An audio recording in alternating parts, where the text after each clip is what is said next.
आइए इस क्रियाकलाप में फेफड़े का एक मॉडल बनाते हैं। इसके लिए हमें कांच की एक बोतल की आवश्यकता होगी जो इस तरह से आधी कटी हो।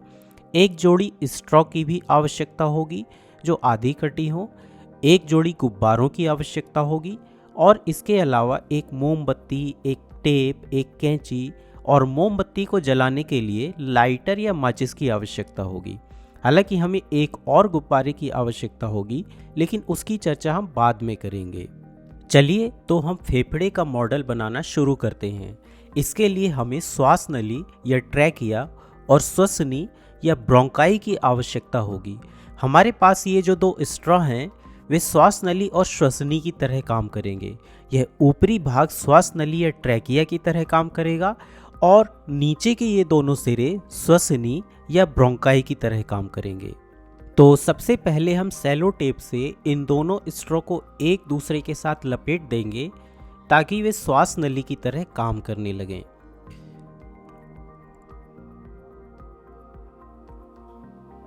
इसके बाद हमें दो फेफड़े बनाना है, तो इसके लिए हम इन गुब्बारों को लेंगे और इनके ऊपरी सिरों को इस तरह से काटकर अलग कर देंगे और फिर इन दोनों गुब्बारों को स्ट्रॉ के दोनों निचले सिरों से जोड़ देंगे।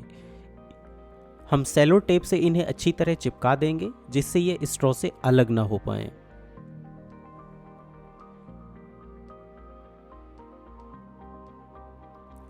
तो अब हमारे पास ट्रैकिया, ब्रोंकाई और फेफड़े तैयार हैं। अब हम इस कटी हुई प्लास्टिक की बोतल को लेंगे और इसके नीचे एक गुब्बारे को इस तरह लगा देंगे। यह डायफ्राम के रूप में कार्य करेगा। अब हम प्लास्टिक की बोतल के ढक्कन को लेंगे और मोमबत्ती को जलाकर कैंची के एक सिरे को गर्म करेंगे और इससे इस प्लास्टिक की बोतल के ढक्कन पर एक छेद करेंगे ताकि हम दोनों स्ट्रॉ को इसके अंदर आसानी से डाल सकें।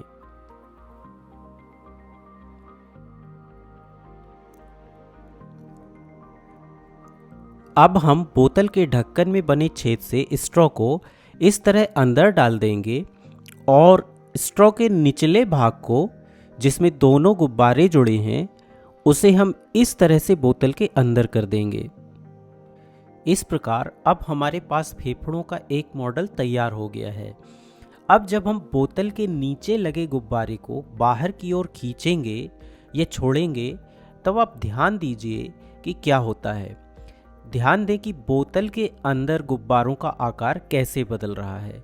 जब मैं बोतल के नीचे वाले भाग में लगे गुब्बारे को खींचता हूं तो हम देख सकते हैं कि बोतल के अंदर के गुब्बारे फूलने लगते हैं और उनका आकार बदल जाता है। और जब मैं बाहर लगे गुब्बारे को छोड़ता हूं तब अंदर के गुब्बारे संकुचित हो जाते हैं।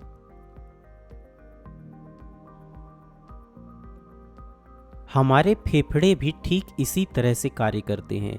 जब हम श्वास लेते हैं तब हमारे फेफड़े फैलते हैं और डायफ्राम संकुचित होता है। इसी प्रकार जब हम श्वास छोड़ते हैं तब फेफड़े सिकुड़ जाते हैं तथा डायफ्राम शिथिल अवस्था में आ जाता है। इसी तरह जब मैं यहाँ बाहर वाले गुब्बारे को बाहर की ओर खींचता हूँ, जो कि डायफ्राम के रूप में कार्य कर रहा है, तब बोतल के अंदर के गुब्बारे फैलते हैं। ये गुब्बारे फेफड़े की तरह कार्य कर रहे हैं। यहाँ ध्यान दें कि जब हम बाहर वाले गुब्बारे को खींचते हैं तब यह शिथिल अवस्था में नहीं होता है बल्कि सिकुड़ता है और इस समय फेफड़े यानी अंदर के गुब्बारे फैलते हैं। लेकिन जब मैं बाहर वाले गुब्बारे को छोड़ता हूँ तब यह शिथिल अवस्था में चला जाता है और तब फेफड़े संकुचित हो जाते हैं। तो इस प्रकार हमारे फेफड़े कार्य करते हैं और हम श्वास ले सकते हैं।